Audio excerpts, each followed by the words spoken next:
Good morning. Thanks for joining us. Hey, good morning. Let's see. Colin, have you made me a co-host? Yes, sir. All right, got it. Let me see. I'm going to share my screen. And let's see.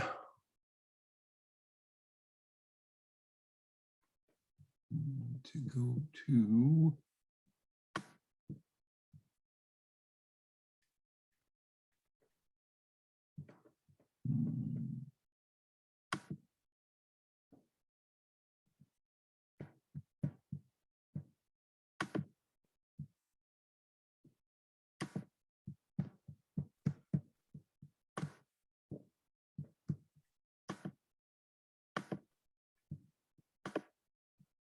hey.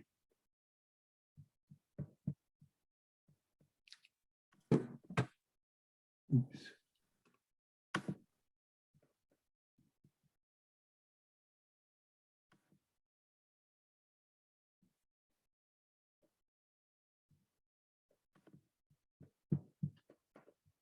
Can you see the PowerPoint? Yes. Very good. Righty.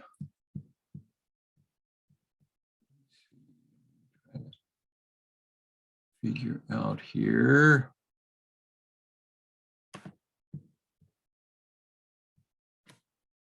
Going to give people a few more minutes to join. Colin said we had 14 registrants, and so far we only have 5 participants. I see some familiar faces and some familiar names.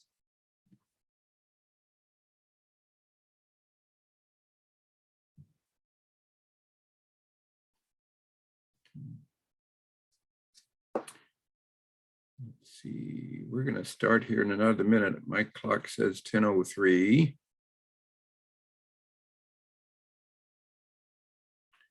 Perhaps some of those who registered will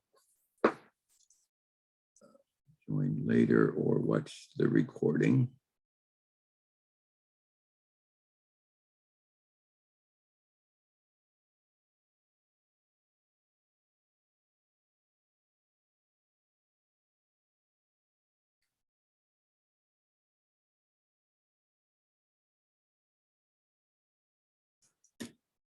All right, thanks for your patience, friends. Welcome to this Continuum of Care Pre-Application Workshop. My name is Lloyd Schmeidler. I'm a Senior Community Development Analyst in the Community Development Department of the City of Durham, and we serve as the Continuum of Care Lead Agency. Our agenda, let me see if the screen, there we go. So our agenda for this morning, welcome and introductions. We'll review HUD's homeless housing priorities, talk about the homeless grants competition, and then the pre-application, and provide a Zoom grants orientation for those who feel they need one or want one. Welcome again to everyone participating. We are up to 9 participants. I don't see everybody listed on my screen, but let's do a quick round of introductions. Share your name, please, the organization you're with, and your position within that organization. So I'm going to call out people in,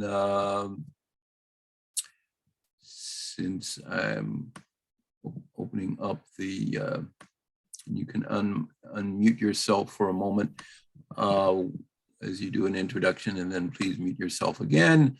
Our host is my colleague and manager, Colin Davis. Colin, introduce yourself briefly. Maybe Colin's no longer here. We're going to move on to Sally Wilson. Hi, everyone. I'm Sally with Project Access from Homeless Care Transitions. Nice to see In you. your In my position there. position, I'm Executive Director. Very good. Very good. Thank you, Everett McElwin. Yes, good morning. My name is Everett McElveen. I'm the CEO of CoC. Thank you, Everett McElwin. Very good. Tammy Lawrence. Good morning, I'm Tammy Lawrence. I'm Executive Director for Families Moving Forward. Okay, Jennifer Smith.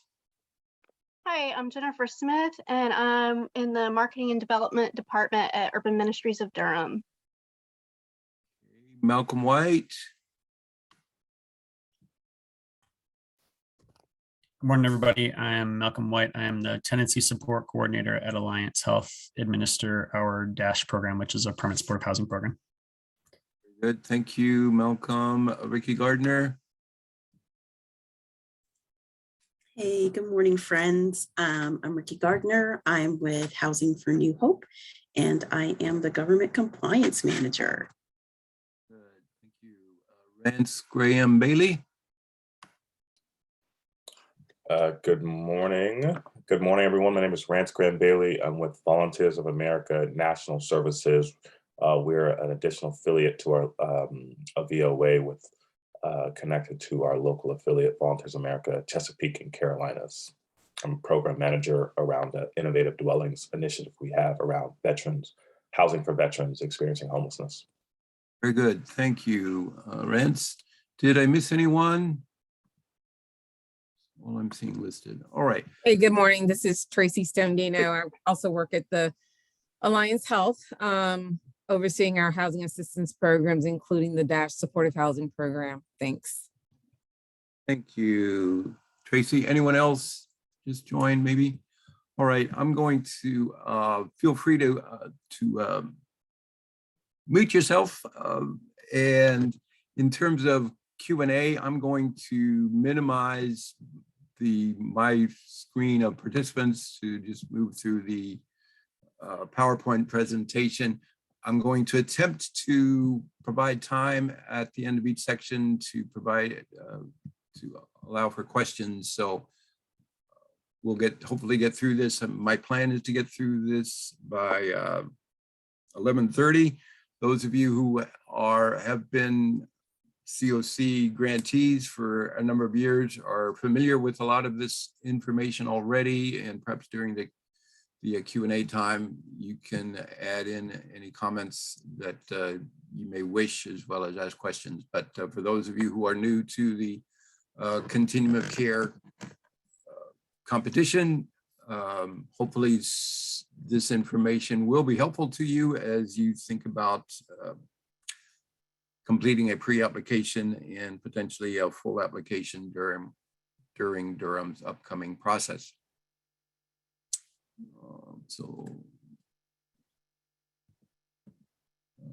Now if I can get my screen to move. There we go. Okay, HUD's homeless housing priorities.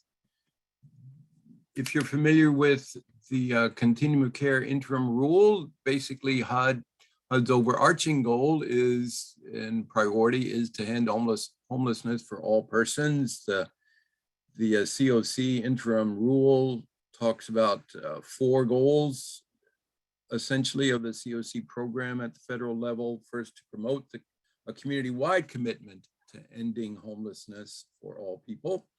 Secondly, to provide funding to quickly rehouse people experiencing homelessness, which leads into their second priority here. Thirdly, to promote access and effective use of mainstream programs to help homeless people, and fourth, to optimize self-sufficiency among people experiencing homelessness. So it's important, I think, for us to not lose sight of HUD's priorities for the continuum of care program. And hopefully we all share a desire and commitment to end homelessness for all people experiencing homelessness in our community. Using a housing first approach, we'll talk briefly here in another slide or two about what housing first is about. HUD certainly wants communities to embrace the Housing First approach, Housing First, Housing Plus, providing optional supportive services. Reducing unsheltered homelessness has become a priority. HUD is aware that unsheltered homelessness has been a challenge in many communities across the country. In some communities, more than 50% of the people experiencing homelessness are unsheltered. In Durham, it gratefully is not that high, but it is going in the wrong direction, shall we say. And so we need to be concerned about unsheltered homelessness. So HUD's other 4 housing priorities, and these come from last year's notice of funding opportunity. HUD does change these housing priorities from time to time and year to year. We'll have to see what their housing priorities are for the CoC program in the 2022 NOFO, but this is what they said last year. So improving system performance. We'll talk about what system performance is about here and how HUD measures that. It is our community of certainly the homeless housing providers, but also the system providers, the supportive service providers, which are a host of community partners addressing the needs of people experiencing homelessness, that also contribute to improving system performance. And again, partnering with housing, health, and service agencies, right? We recognize that generally people experiencing homelessness have complex needs, and while certainly a need for shelter and housing are uppermost to really help them maintain stable housing once we get them back into permanent housing, it does require a lot of partnerships with a variety of community and service agencies. And so part of the challenge for our homeless housing providers is to help people make those connections to partners who can help them address other needs. In recent years, HUD also has added these last 2 priorities, advancing racial equity. We recognize that homelessness is more prevalent in minority communities, people of color, Native American communities across the nation, and in Durham, certainly the African American community have much higher rates of homelessness than the general population or in the Anglo or white community. And we want to take seriously the need to make sure that our programs are serving people equitably, sexual minorities or another concern, to make sure that we are addressing their needs equitably as well. So HUD is concerned about that, and we are too. And then finally, involving persons with lived experience. This is a newer priority for HUD, but we certainly want to encourage community partners to take advantage really of the lived experience of people who have experienced homelessness or are experiencing homelessness. They can be a resource for employment with community agencies.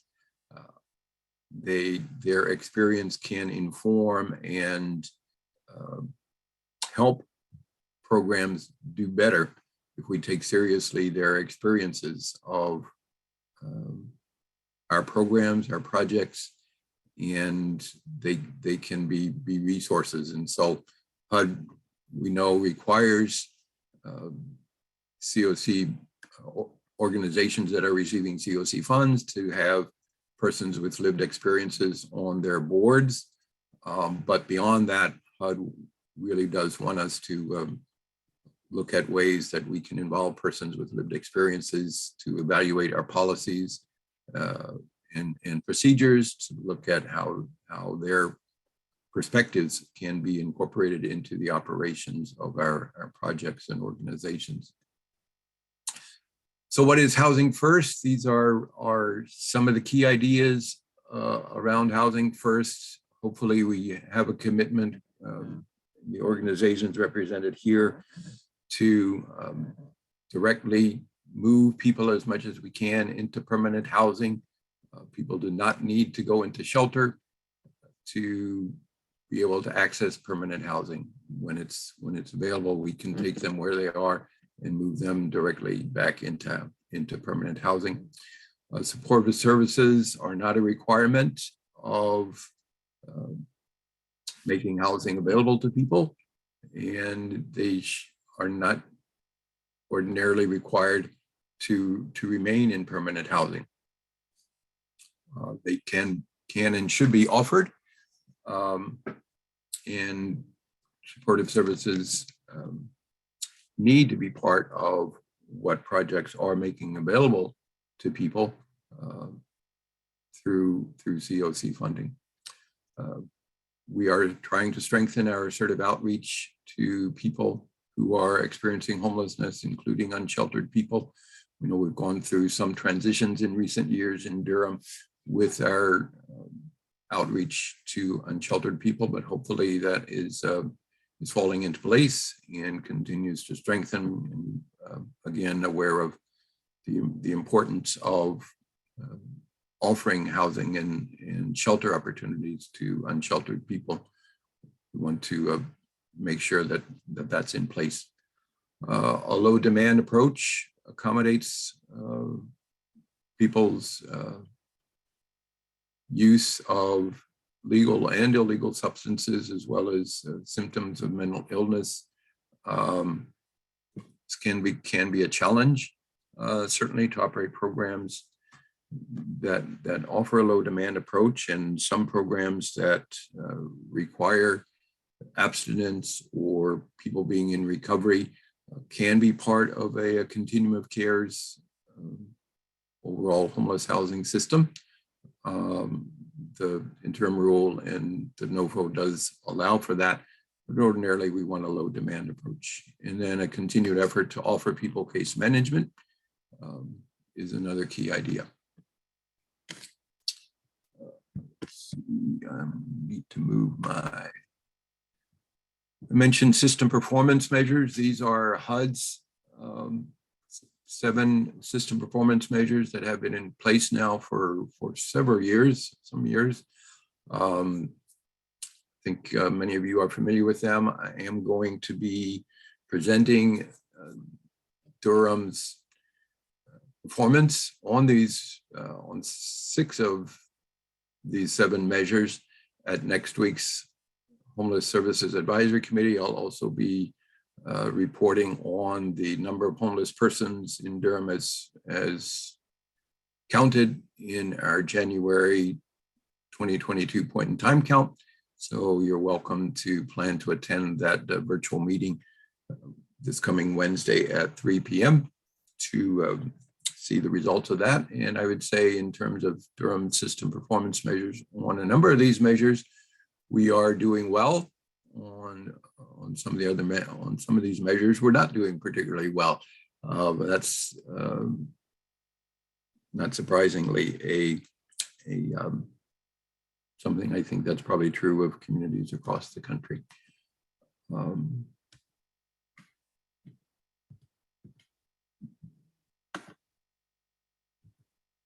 All right. So any questions or comments by anyone before we move on to the next section of our agenda today about anything I've shared so far? Anybody want to make a comment? Feel free to unmute yourself and make a comment or ask a question.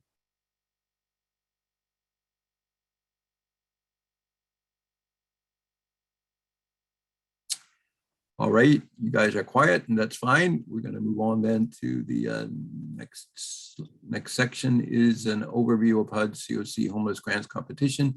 And again, this may be quite familiar to you, but for others, it may be new. So each year, except in 2020, when at the height of the pandemic, we were all scrambling just to essentially keep our heads above water, HUD annually has released a notice of funding opportunity. It used to be called a NOFA, a notice of funding availability, but last year HUD changed it to a funding opportunity for the Continuum of Care, or the CoC Homeless Grants Competition. And this has been a staple of HUD's efforts to address homelessness since, I think, the late 1990s. And Durham has regularly participated and regularly received funding in this competition. This year, in 2022, we anticipate that the Durham CoC will be allowed to apply for between $1.75 million and $2 million in the competitions. I think it represents the largest single source of funding for efforts to address the needs of homeless people, especially their housing needs in Durham. We emphasize several times in the presentation today that this is competition. HUD is expected to continue to require CoCs to rank project applications in the order of priority for funding. For some years, HUD has prioritized funding in two tiers. Tier 1, which is a defined percentage of how much money is needed to fully fund all projects eligible for renewal funding. Last year, HUD included in Tier 1 100% of what was needed for renewal funding. In some of the previous years, that's been as low as, I think, 94 or maybe even 90%. So that generally is funding that is generally awarded to all of the projects in Tier 1. So projects ranked in Tier 1 are much more likely to be funded than projects ranked in Tier 2. And Tier 2 funding then is the balance of money that's needed to fully fund renewal projects not in Tier 1, or plus any CoC bonus amounts that HUD makes available to the community.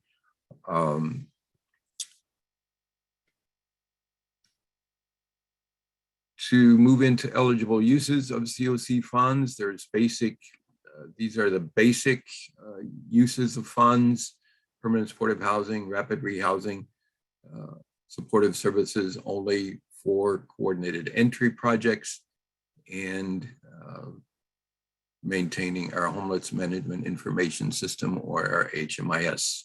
One key point here would be, and again, people I think on this webinar are well aware, CoC funds cannot be used for emergency shelter operations or services, and they cannot be used for homeless prevention.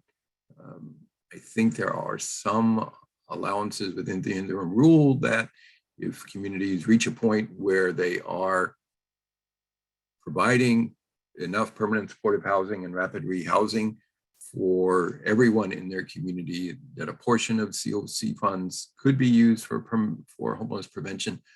But I don't believe any community in the country is in that kind of situation, and I know Durham is not either. So these are the eligible uses. In Durham, we are using, have been using CoC funds for HMIS, for permanent supportive housing, and for rapid rehousing over the last several years.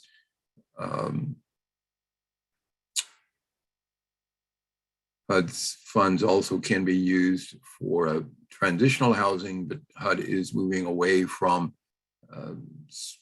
strictly speaking, funding transitional housing without having some connections to permanent housing opportunities. In Durham, Durham has not been funding transitional housing for 4, 5, or 6 years. What does the Durham CoC need and or want? These are some things that from our perspective at the CoC lead agency, we need and or want. We've not yet established and recommended a priority for the use of CoC funds in this year's NOFO competition. That will happen at the May or the June meeting of our CoC board, the Homeless Services Advisory Committee. The Policy and Planning Committee will recommend a priority, I think, at their May meeting, and then the HSAC will take that into consideration. We do need and want new organizations to apply for CoC funds. And we've structured our new projects evaluation tool to provide 12 bonus points in the evaluation of new project applications to organizations that are not currently receiving funds. We would like to expand the number of organizations that are regularly receiving CoC funds, because we believe that that ultimately strengthens the continuum of care. We also, at the CoC lead agency level, are trying to encourage our permanent supportive housing projects to adopt move-on strategies. It has provided some guidance and some resources, some suggestions for how we can effectively encourage people who have been receiving permanent supportive housing for some time and really don't need any supportive services anymore, or very limited supportive services. Perhaps they've been connected to other community resources, that they can voluntarily move on to other perhaps market rate housing if their income allows that, or to other housing subsidies that would free up slots within a CoC funded permanent supportive housing project to provide that permanent supportive housing to other people who do need permanent supportive housing in our community. So we're encouraging that, something we need and want. And we're also trying to encourage projects that are tenant-based rent assistance projects to explore shared housing opportunities. There are a number of communities across the country that are effectively using shared housing. And so we really want to encourage that as well. I see Ricky has raised her hand. So Ricky, you have a comment or a question? Yes, thank you.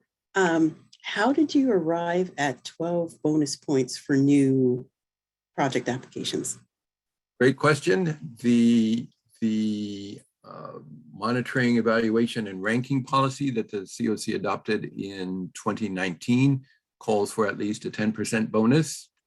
And with the calculations of 100 points on the new project evaluation tool to make sure projects got at least 10% bonus points, we needed to provide 12 points. Okay, sure. Other questions? Comments? Okay. Some thoughts. Last year. Sorry. Yes, Lloyd, Rance. I'm sorry. I did have a problem. question. Does the 12 bonus points, does that apply equally to if an organization is part of the HMIS component, or is it just for obviously, doing permanent supportive housing, doing the rapid rehousing? So the HMIS eligibility is. And I meant, sorry, sorry, my bad. Yeah. Please go on. So, I mean, no, it's an important question. HMIS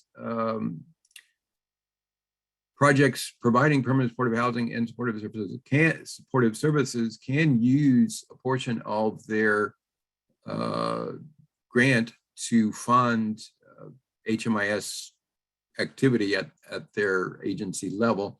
Specific grants are, if they're only providing HMIS or requesting funds for HMIS, that is restricted to the HMIS lead agency, which for Durham is the North Carolina Coalition in Homelessness. Okay. Thank you so much. Sure. I want to talk some about Dedicated Plus. Last year, the lead agency recommended permanent supportive housing using Dedicated Plus approaches, which is a newer kind of approach that HUD has allowed COCs to use. And these are the basic ideas around Dedicated Plus. Essentially, it broadens the categories of people or the eligibility of people for permanent supportive housing beyond chronically homeless people, makes it a little broader for people that had been chronically homeless prior to a previous permanent housing entry.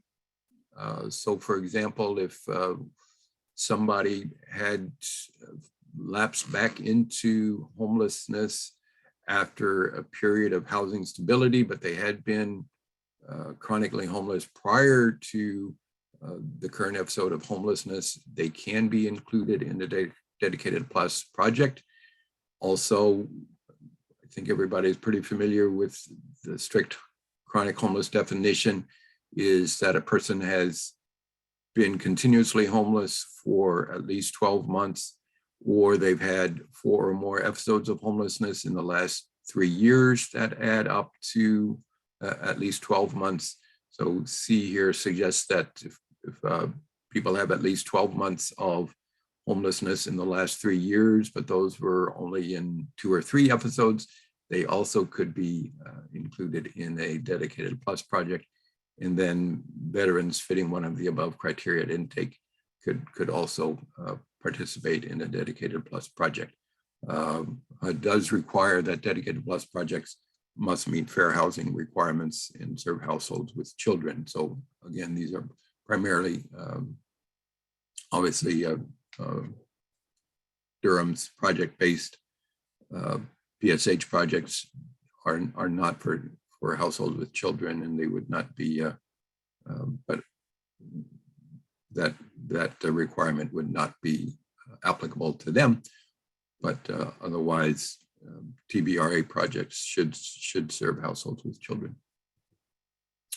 Renewal and expansion. This is an important category, and I think generally we're encouraging our existing renewal projects, if they're performing well, to consider applying for expansion grants to take advantage of the permanent housing bonus funds that HUD ordinarily makes available in the annual competition. We do have one project that is voluntarily making funds available for reallocation this year. So we're anticipating that we're going to have a somewhat larger pool of funds available for one or more new projects this year than we've had in recent years, except for the domestic violence bonus, which we'll talk about in a moment. And organizations can apply to expand an existing renewal project to either increase the number of units or to serve additional persons in the projects. And so if projects have been performing well or satisfactorily, we are encouraging organizations to consider applying for an expansion grant. Ricky, I see your hand is raised. Yes, thank you. For the reallocation, is that for like the general pool of funds available, or is it specific to DV? Is it specific to permanent housing? And how much is it? We're coming to that, but yes, it is. We're coming to the amount that's going to be available. We are. It is generally it's available for permanent housing expansion, and it doesn't. It's not restricted to survivors of domestic violence. Okay, thank you. Also, there are opportunities for organizations that already have multiple projects being funded through the CoC. We're speaking to you, Ricky. It does allow organizations to apply for a consolidated project to merge 2 existing projects, and allows for a transition project application for a project switching from one type of project to another. I don't believe we really have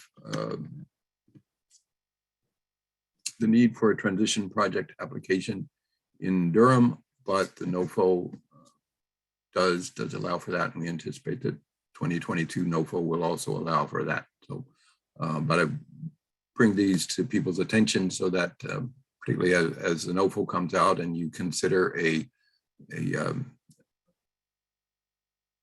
your full application, that you can pay attention to the options that are available in the NOFO. Domestic violence bonus. We do not know if HUD is going to include a domestic violence bonus in the 2022 competition. They've made approximately $200 million available over the last 4 years from 2018 through 2021. And Durham has, as you can see in the second and third bullets, been able to obtain over $400,000 of new CoC funding through these domestic violence bonus competitions. The Durham Crisis Response Center has agreed to make available its rapid rehousing project for reallocation in 2021, or excuse me, in 2022. But as I said, that is going to be available for a general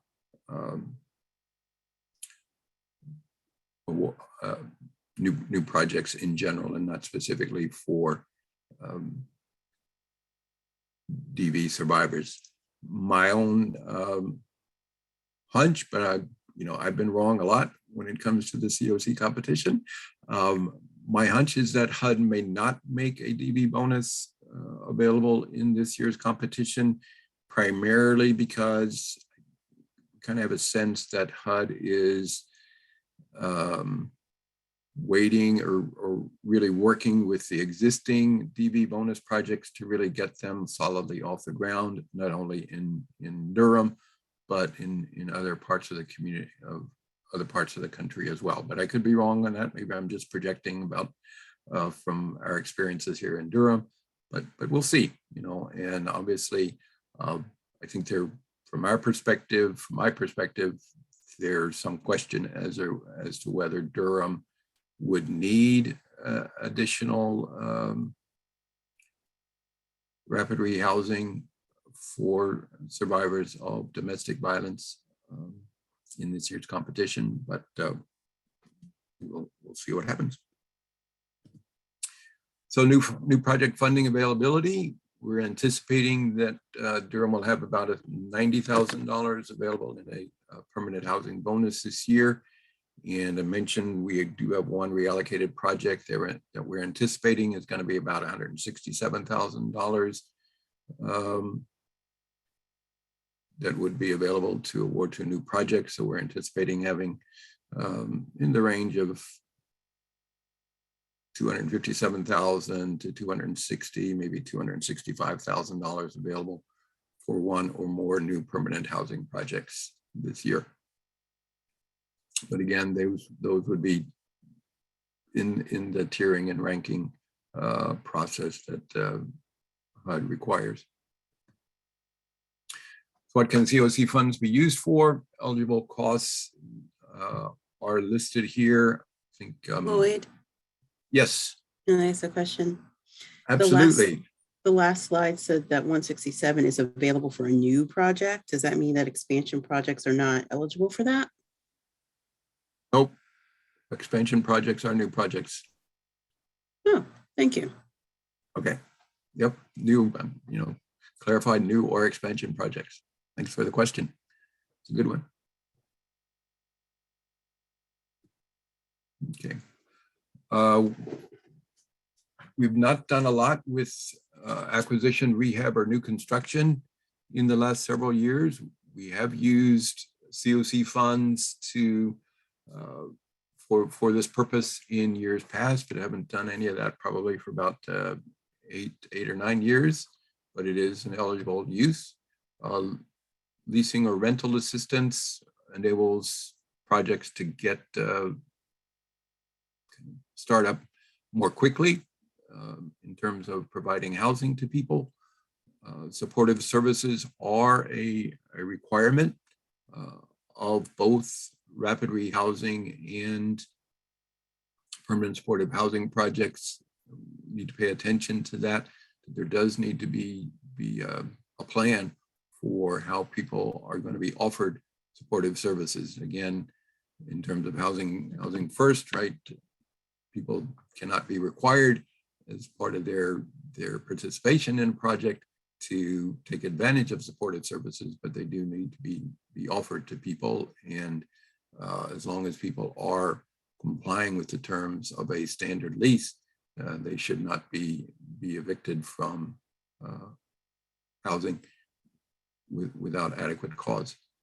Obviously, operating costs are an eligible use and an important use of CoC funds to be able to maintain properties adequately and to operate them. I think we have anybody from our HMIS project on the call, but we do use about over $55,000 of our annual allocation to support the HMIS implementation in Durham, which is a requirement. CoC projects are required to use the HMIS unless they are a victim service provider, in which case they are required to have an HMIS comparable database that they are using to manage the client records of people in their projects. And project administration, up to 10% of new projects budgets can be used for project administration as well. Talk through some of the CoC program requirements. Leasing versus rent assistance sometimes is a challenge for people to understand the distinction. Leasing is where an organization has a lease or rent agreement with the landlord or the owner of the property, and then sublets the property to the actual occupants of the units.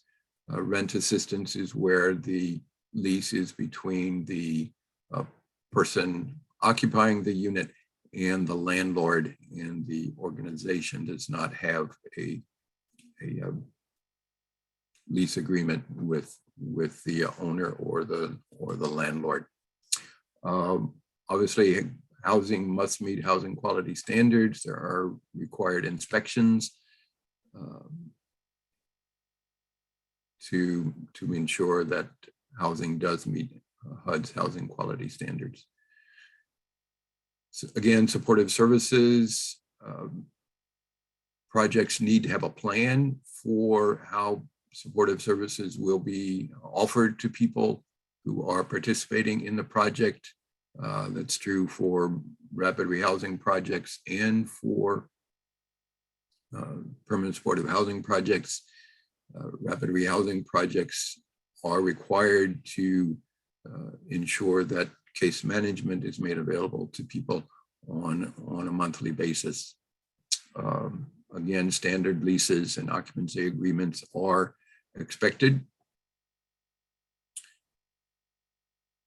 In projects, once they become operational, obviously new projects oftentimes need a period of time, 6 to 9 months, perhaps, to develop a grant agreement with HUD. But once a project actually starts being implemented, HUD expects the projects to draw down funds at least once per quarter. And termination is should really be only done for cause, and we do expect projects to seek to avoid removing somebody from a project or taking them off the assistance, except in when it's absolutely necessary. Also, involuntary family separation is to be avoided, and families cannot be required to separate in order to take advantage of of a particular project that they've are eligible for. Projects are also required to participate in Durham's coordinated assessment system known as Entry Point Durham, and to accept referrals through our by name list prioritization processes. And I've mentioned HMIS participation. Rance, I think you had your hand raised there for a moment. You still have a question, or are you good? No, I do. So on the housing quality standards, who would be the best person to talk to? Well, I guess two questions. One is, to what extent does that need to be demonstrated before the pre-application, and who would be the best person to talk to around making sure that that is the case? Yeah, great question. We do not have a information specifically, I think, in the pre-application as to how a project might meet the housing quality standards. I think generally there's expectations that projects are either going to have case managers or somebody verifying that the housing does meet housing quality standards, or use a housing inspector. The department has had a housing inspector do some inspections for projects, and I believe that that is continuing, so that is an option as well. But I'm not aware that we're specifically asking about the plans of a project to meet the housing quality standards. And Ricky or others who are familiar with the full project application in eSNAPs, if you want to chime in as to what how HUD verifies that or includes that in the eSNAPs application, feel free to comment on that. Yeah, regarding housing quality standards, it's nothing you're going to encounter in the application itself. You may want to mention that that's what you plan to do, put people in units that, meet the standard. But as far as documentation, like if you are awarded funding for your client files, you'll need to demonstrate that the unit selected or leased met housing quality standards. And there's a HUD form, because they have forms for everything, that you can Google and download, or go to the HUD Exchange and get the housing quality standards form to fill out when inspecting a unit. And it doesn't have to be from like a city inspector. A case manager can do it, a housing location or navigator can do it, and anybody can fill it out. No, yeah, I appreciate that. I'm definitely gonna look for that form. Part of my question was specifically a need to have a conversation with someone about housing quality standards, kind of as part of our decision about the opportunity. So I guess I was just wondering, who is that housing inspector, someone that could be made available? I'm familiar with HQS in general, but I do know that there is a question that has just come up, and I'm just wondering who can be talked to about in essence. Yeah, Rance, we can have that conversation offline, and we can make follow up with you on that. All right, thank you. Sure. Anything else? Thanks, Ricky, for saying things better than I could. Appreciate that. Okay, moving on. So that was kind of a big overview and an important overview, hopefully. And the pre-application process is, we've tried to simplify it a bit this year, especially for organizations that are seeking renewal project funding.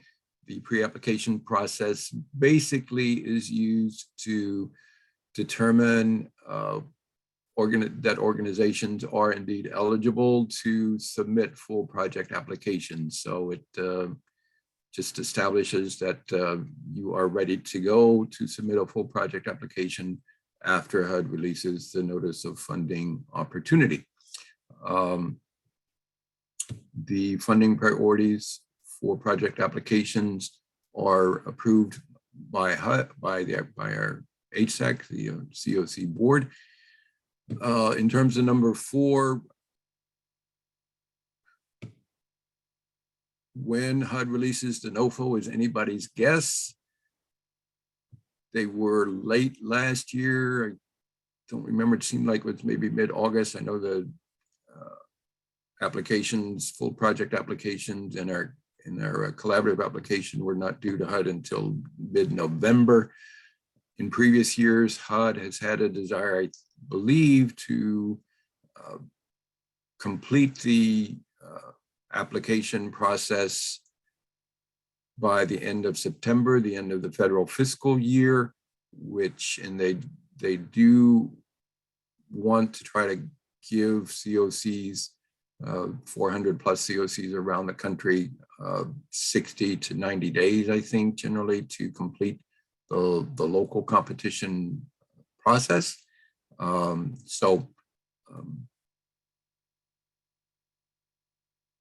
Hopefully they'll give us about 90 days. I tried to find this morning when exactly HUD released last year's NOFO, but I didn't find the opening date, although I did notice it was due, I think, on November 16th. But in any case, so the pre-applications process, we get started here in April and May to get organizations and projects approved for submitting full applications. It also helps us at the CoC level develop a sense for whether we're going to have applications for all of the funding that we anticipate HUD making available to us in Durham, so that if we need to beat the bushes, as it were, to try to encourage other organizations to consider applying, we have time to do that. So our local funding recommendations are developed after the NOFO is released based on the full project applications that we receive and the scoring of those. The final project applications are due in HUD's eSNAPS website, which is the website HUD uses to accept continuum of care applications. And then part of the local competition process is that a copy of your eSNAPS application is then uploaded into the city's Zoom grants website and scored. So then the collaborative applications, project rankings, and project applications, again, are expected to be due to HUD by September 30th. HUD's funding decisions are expected in early 2023, and the funding awards, again, for new projects, depending whether it's an expansion of an existing project or if it's a completely new project. Again, it would take HUD working with the organization to develop a grant agreement, and generally that takes 6 to 9 months. So organizations that are applying for new project funding in this year's competition could expect that they would have a grant agreement with HUD in place by the end of calendar year 2023. And so the project implementation would start after the grant agreement with HUD is in place. Any questions about kind of this general timeline of the grant application process? Lloyd, this is Tracy. Yes. The pre-application due in Zoom grants is May 24th. Is that correct? That is correct. Yep, you got it right. Put it in red on this slide. Next slide. Schedule. Okay.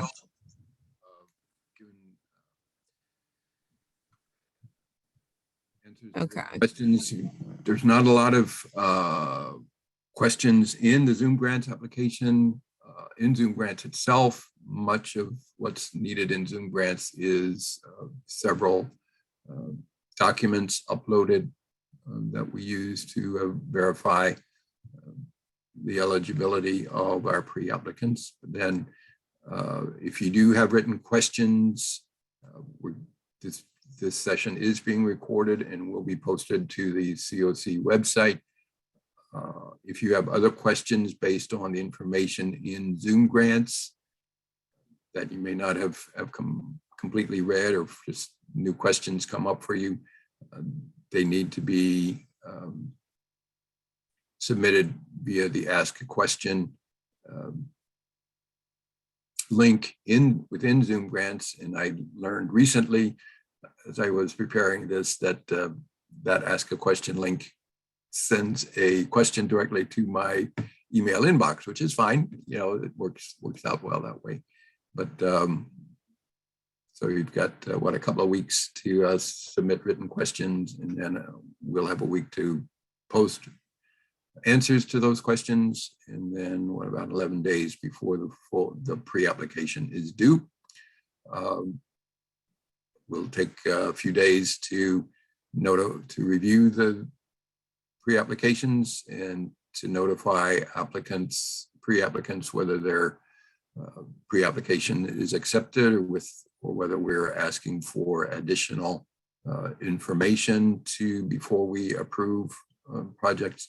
So there's a several step process here, and part of our intention is that we want all of the pre-applicants to be approved for a full project application.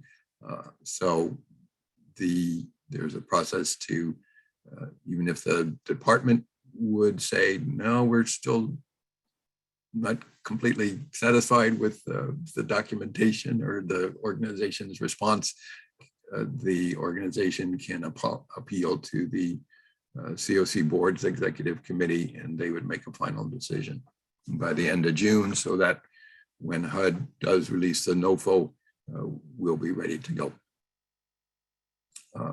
So some key points about the pre-application.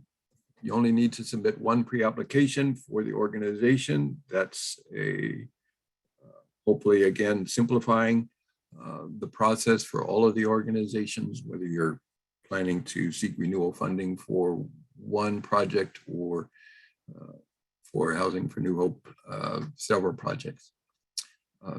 Projects and organizations must meet all project and organization minimum requirements that are defined in the pre-application phase to be approved to submit a full application. All pre-applicants answer the same questions, but there are different attachment requirements for new organizations and renewal organizations. On this point, I would want to emphasize to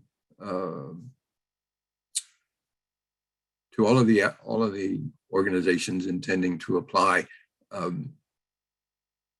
in the list of required documents, the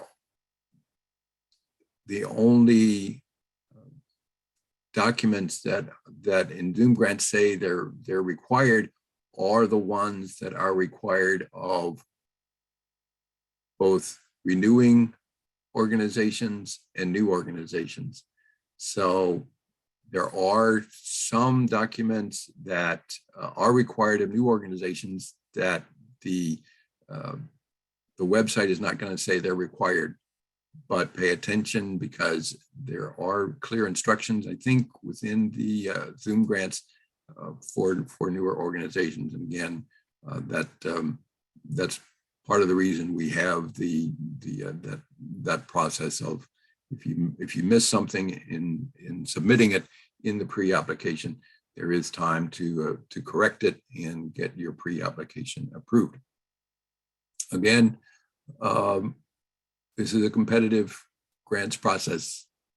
Projects that submit a full project application may not be recommended by the Durham CoC to HUD for funding, and projects recommended to HUD by the Durham CoC for funding may not be awarded HUD funding. We are aware that we continue to recommend some projects in Tier 2 for HUD funding, But quite honestly, our collaborative application has not scored well enough relative to collaborative applications from other COCs around the country for Durham to be awarded a new project in the last several years beyond the domestic violence bonus projects that were awarded funding in 2018 and again in 2021. But the good news is that at least those projects have been funded, and those are becoming part of Durham's annual CoC annual renewal demand. And I did add this year this second bullet that many organizations believe they were not treated equitably or fairly in our local competition. The NOFO does include information about how organizations can submit a solo application directly to HUD and have that considered and potentially funded. So this is trying to conduct a transparent process. But within that, if we have $260,000 available for new projects, and we have applications for $400,000 or $500,000 worth of new projects, obviously we can't recommend all of those projects for funding, at least to those full amounts.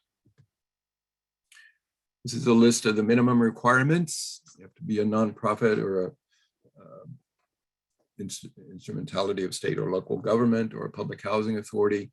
We're asking for the 2 most recently completed audits. You need to assure that you have the financial capacity to manage a reimbursement-based contract. We haven't talked a lot about matching, but HUD does expect organizations to match 25% of any funding award except for leasing support, and the match can be provided via cash or in-kind contributions from volunteers or other partner organizations. And we need to establish that the organization is eligible to contract with the federal government to spend federal funds. I think people on the call are aware that HUD, or excuse me, the federal government is changing its numbering system for organizations, and hopefully you guys are on top of that. That will be part of the requirements as well. You need to meet also HUD's threshold requirements as described in the pre-application questions. Have a board of directors that has adopted a conflict of interest policy, and your board has to include at least 1 homeless or formerly homeless person, or you have received a waiver from HUD and meets at least quarterly. Organizations that have contracts with the city of Durham also are expected to be in good standing with the city and with those contracts. Please pay attention to the grant expectations agreement. We modified it slightly this year. We have removed the requirements that organizations submit the copies of their IDIS drawdowns twice a year. And the reason for that simply is that because we can now, HUD has provided the CoC lead agency the ability to go into SAGE and see how projects are spending their CoC awards.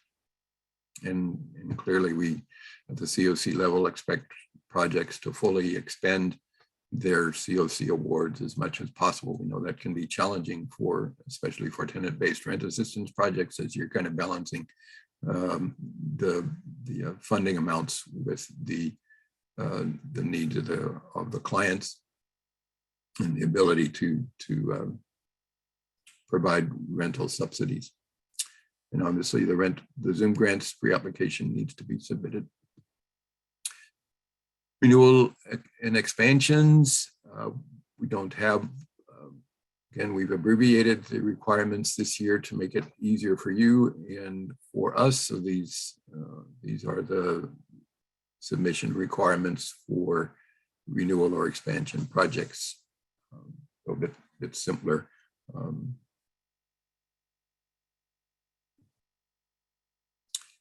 The scoring tool for new project applications will be uploaded to Zoom Grants. Let's see, I think the next meeting of performance management is on the second Thursday of May. And we will upload it into Zoom Grants on probably on May 13th after it's approved by the Performance Management Committee. So you'll have that available for you. It is more than likely going to be pretty similar to what we had last year for those of you who were part of the competition last year. Again, the ranking of new and renewal projects in HUD's tiers is guided by the 2019 Monitoring, Evaluation, and Ranking Policy for CoC funding requests. That there are important resources available to all applicants in the library portion of the Zoom Grants website. And so I commend that to everyone's attention. Certainly this policy of the Durham CoC is there, as well as a lot of other helpful resources. And I think people are, again, are also generally familiar with HUD Exchange, which has a lot of information about the continuums of care. Then you also, again, can send questions about the pre-application via the link within the Zoom Grants website by May 6th, and those will be posted to the CoC website by May 13th. There's the link for hudexchange.info@CoC. Then we have an optional orientation to Zoom Grants for people who want to stay around. It's only 11:07. We got through that rather quickly. Maybe that's because I didn't have as much to say, or we didn't have as many good questions. But Ricky, you have raised your hand. Yes, your question. Yeah, hey, so Rance had asked a question in the chat and I answered it, but I just wanted to make sure that I understood his question and that I answered it appropriately. So Rance, was your question, if you own a property, can you apply for HUD funds for rental assistance? Is that your question? Yeah, this is Everett. Not myself. Yeah, that was Everett. Oh, yeah, that was my I'm question. sorry. Yeah, CASA owns properties in Durham that we house individuals that were formerly homeless. So that was my question. So would we be able to apply under sort of rental assistance in providing that service, but we would be the landlord? No, so unfortunately, yeah, that's double dipping. What you could do is you could apply for operating costs and you could apply for supportive services, but you wouldn't be able to essentially pay yourself. That's what the rental assistance would be doing, it'd be paying you back. So in that instance, you would only be able to do operating. And if you wanted to add on supportive services for case management and stuff, you could apply for that, but not for rental assistance. Okay, sounds good. Yeah, I I believe that's correct. You can review the CoC interim rule and certainly review the notice of funding opportunity when it comes out. But there are projects in Durham that do receive operating support to operate projects that provide permanent supportive housing to people who had been formerly homeless. So that is an option. Obviously, the units that we're providing operating support to would need to be dedicated to provide housing to people coming out of homelessness. So just a follow-up question to that. So is the implication that rental assistance only pertains to tenant-based rental assistance, where it's specifically supporting a tenant who finds housing like a voucher? Basically, it's rental assistance, but it's only basically a voucher. Second question, is there not a means to do a project-based contract through rental assistance? Because I'm unsure how you would actually identify a project, say it has 5 or 10 units, and it wouldn't be owned by the applicant. So I just was curious how those two things square.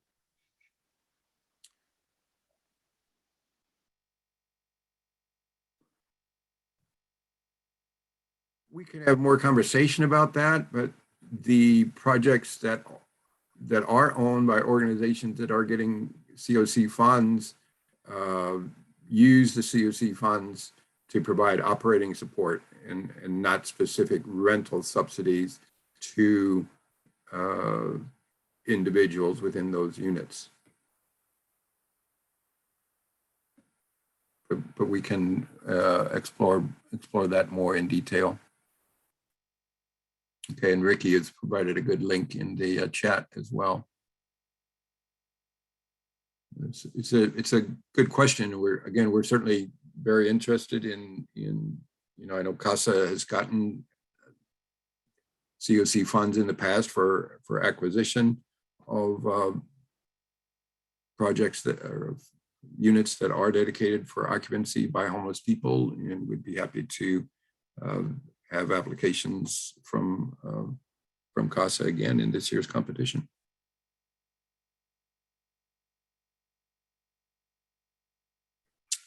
All right. Any other questions?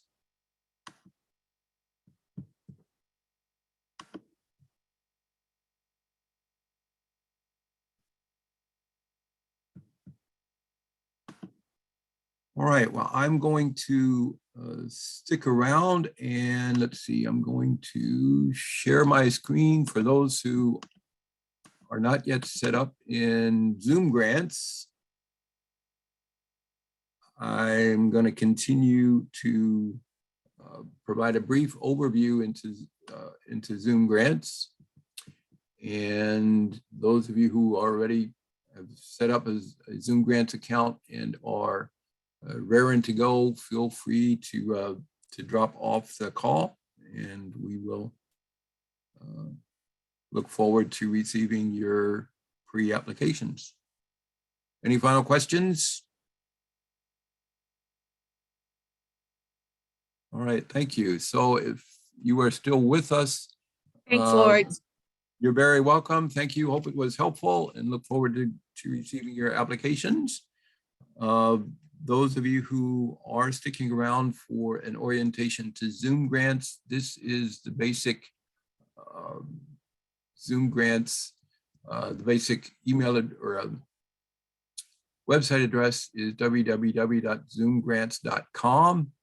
And then you will want to set up a user account for yourself using a username and secure password. And once you do that, you will need to get linked to the Durham CoC website. And I think I'm not quite sure of the process for doing that, quite honestly, because I haven't done it in a while, but the Zoom Grants help desk is very user-friendly and very prompt, I would say, in replying to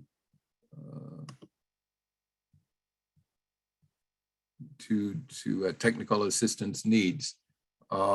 So when you first go to zoomgrants.com, can you still see my screen? Those of you who are still with me? Yes. Yes.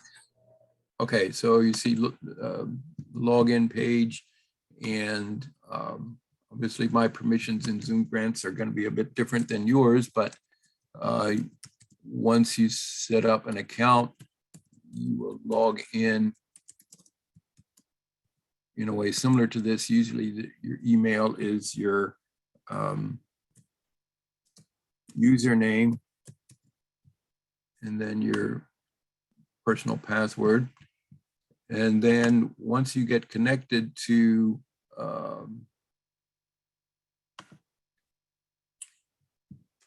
the Durham CoC or the City of Durham organization, you will ultimately get to a page that looks like this. Move to applicant view, and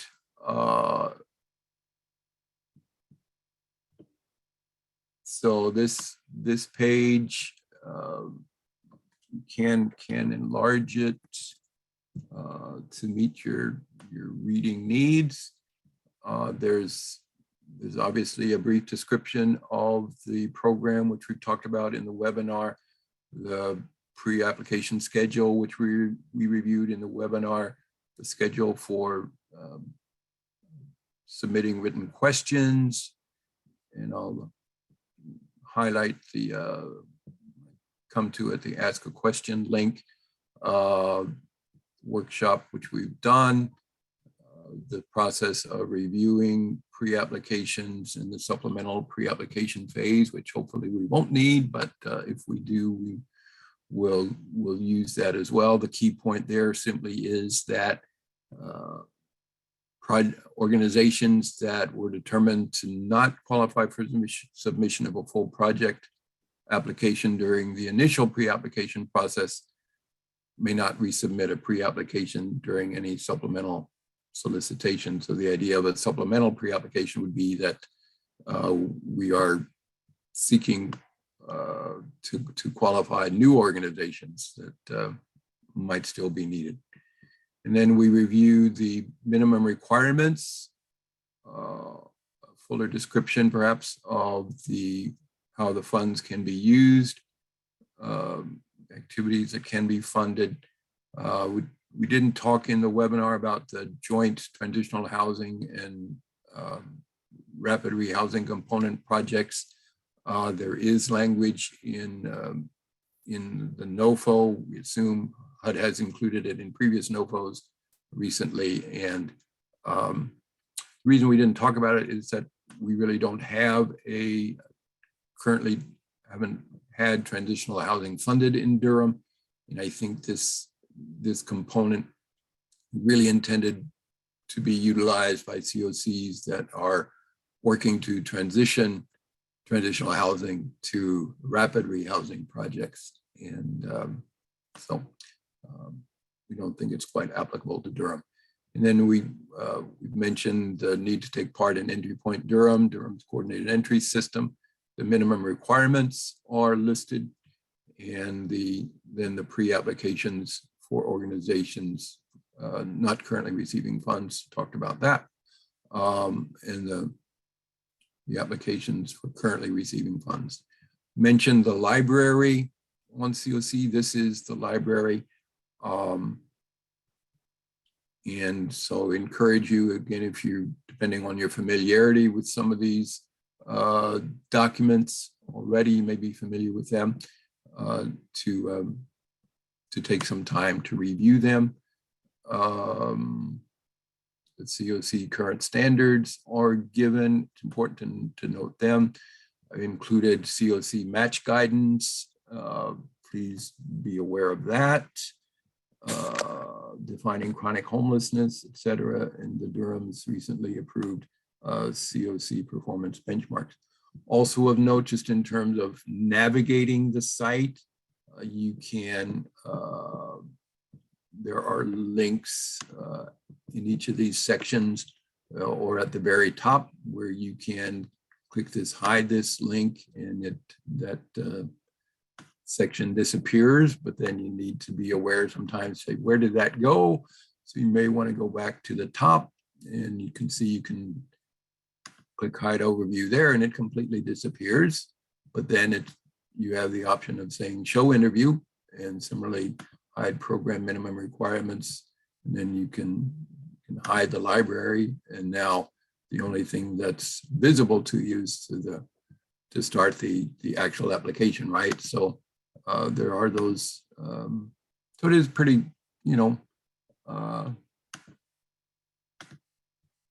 so if you wonder where things went to, be aware of that show and hide function. So when you are ready, let's see. I was looking for that ask a question link. I think it's probably when you're ready, you can click apply now, start an application.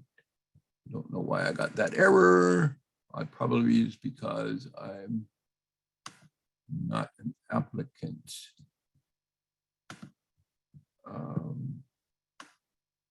What I did want to show,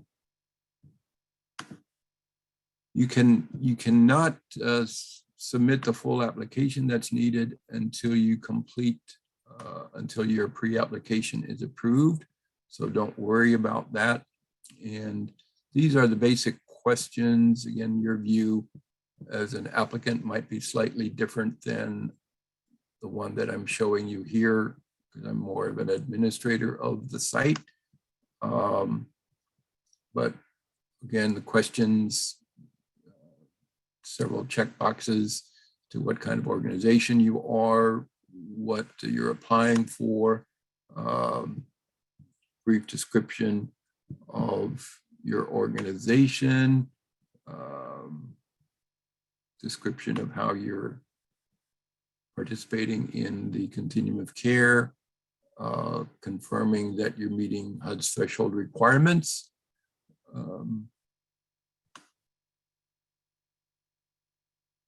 opportunity to explain, I think, any concerns there.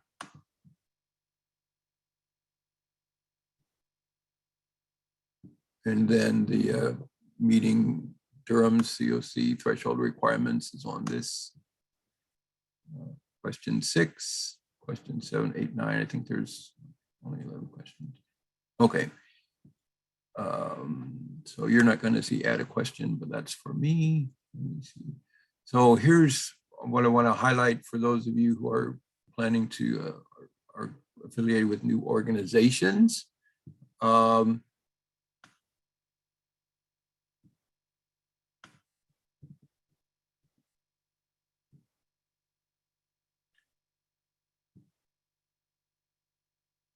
You, as a new organization, you are expected to submit a copy of your, if you're a nonprofit, your 501c3 application or acceptance, 501c3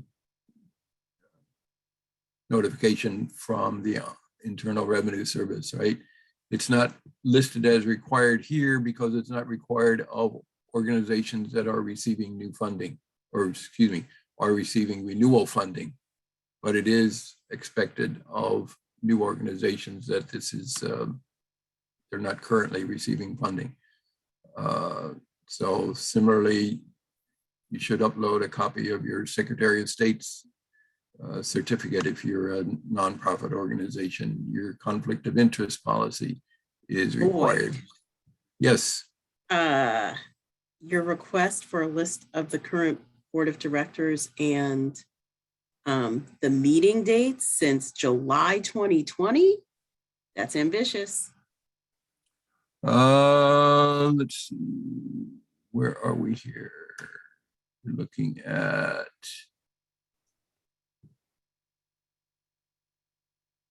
So you just want a list of the dates yes. since July 2020. Well, and I will edit that. Let me, I'll edit that I don't think that's, nobody's. No, we're gonna leave, well, that's for currently for less than 2 years, so, but then the minutes are only for the last year. Okay.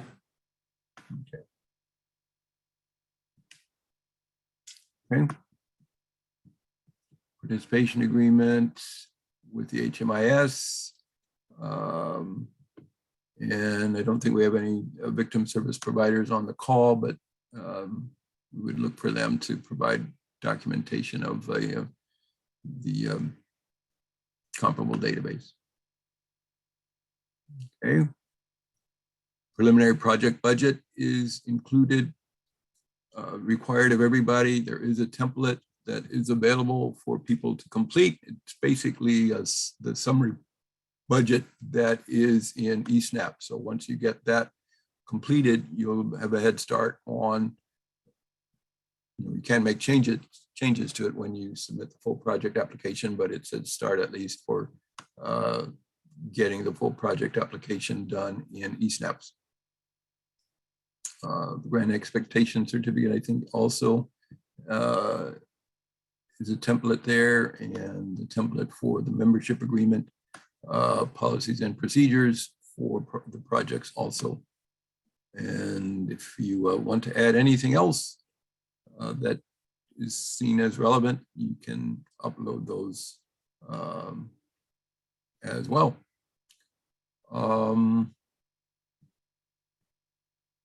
Was looking for, I never did find the ask a question link, but there is, did see it once upon a time when I was setting this up.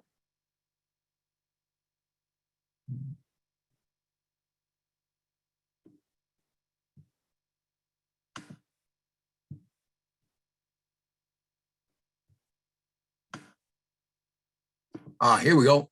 Here we go. Right there. Ask a pre-application question. You see it? Yes. Yeah, we see it. Yes. All right. So instructions for the pre-application. So you can link there, and at least when I clicked it once before, it took me to this page to send a question to me. Cool, huh? All right. Any questions about Zoom grants? It's kind of basic, but gets the job done so far. Again, I encourage people to take advantage of the library section to become familiar with the interim rule and Durham's efforts to implement the interim rule and to help create a community-wide commitment to ending homelessness. We've got our challenges. It's a challenging economy for sure. Challenging times with the pandemic and everything else going on in our world, but we persevere in hope that better days are coming. That is all I have, my friends. It's 11:29, so we got all that done within 90 minutes. Any final questions?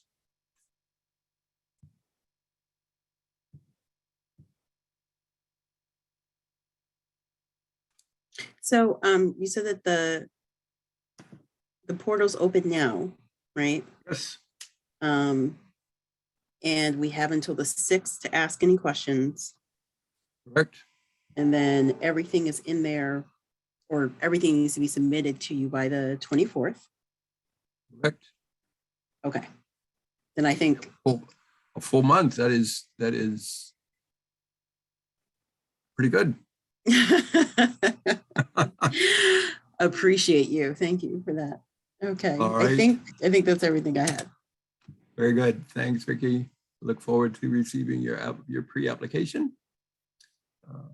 Anyone else? Any final questions? Appreciate you coming today and grateful for it. We're going to, I'm going to try to stop recording before I close this completely.